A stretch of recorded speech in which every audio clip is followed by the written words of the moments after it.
¿Peso ideal existe o no? Exactamente. Es un tema porque es bastante hablado, digamos. Es como que siempre necesitamos saber un número, como que nos sentimos más seguros si alguien nos dice cuánto tenemos que pesar, ¿no?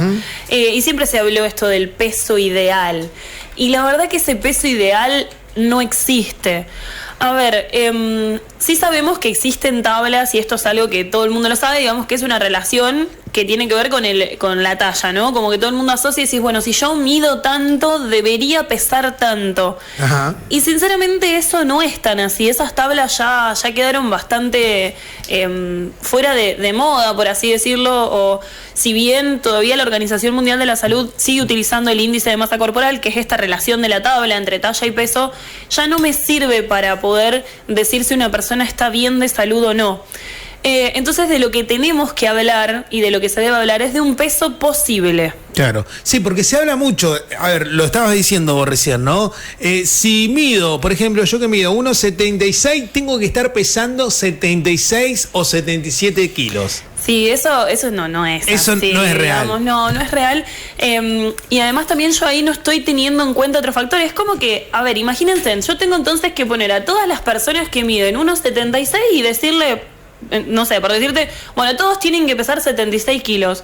Pero yo no estoy teniendo en cuenta nada ahí. Y yo me olvido que hablar de un peso, estoy hablando de 5 componentes en mi cuerpo. Estoy hablando de músculo, estoy hablando de grasa, huesos, agua y de los órganos.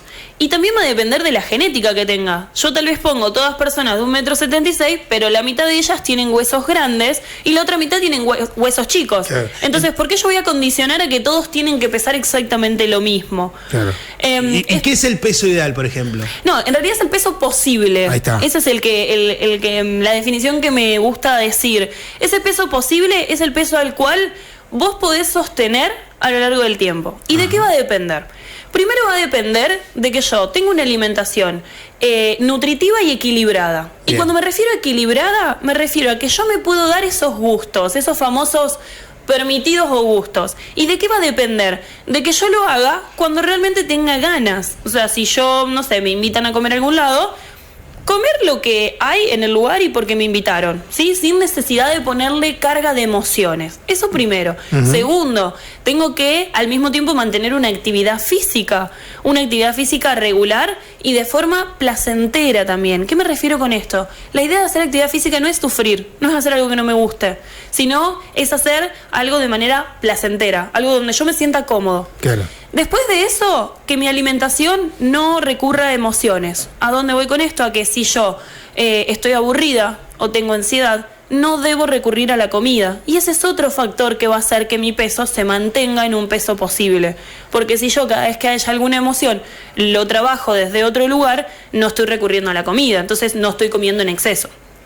Y por otro lado, a nivel hormonal.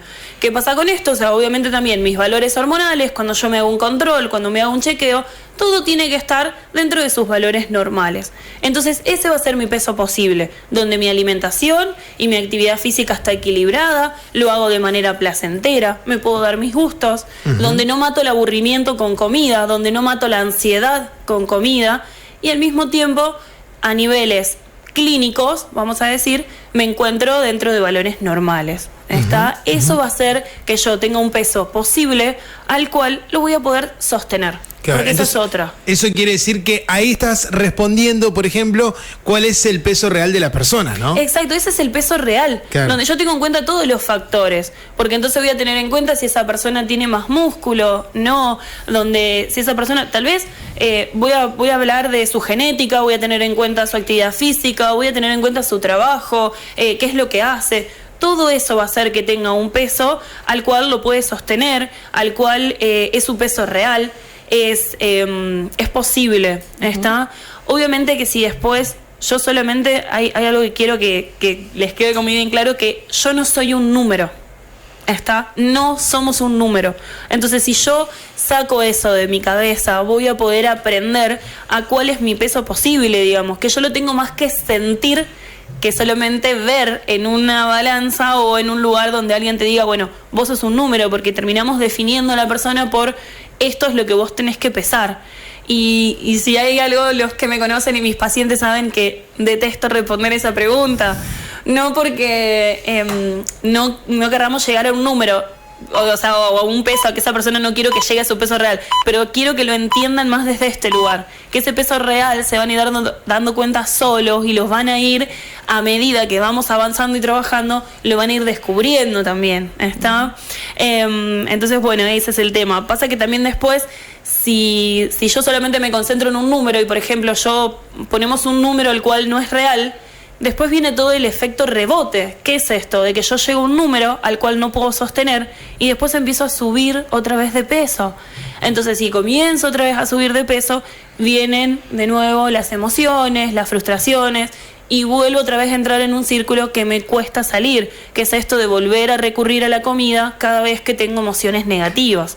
Entonces, es un tema complejo, pero es un tema que está bueno que se toque, porque no somos un número. Sí, eso tiene que quedar importante.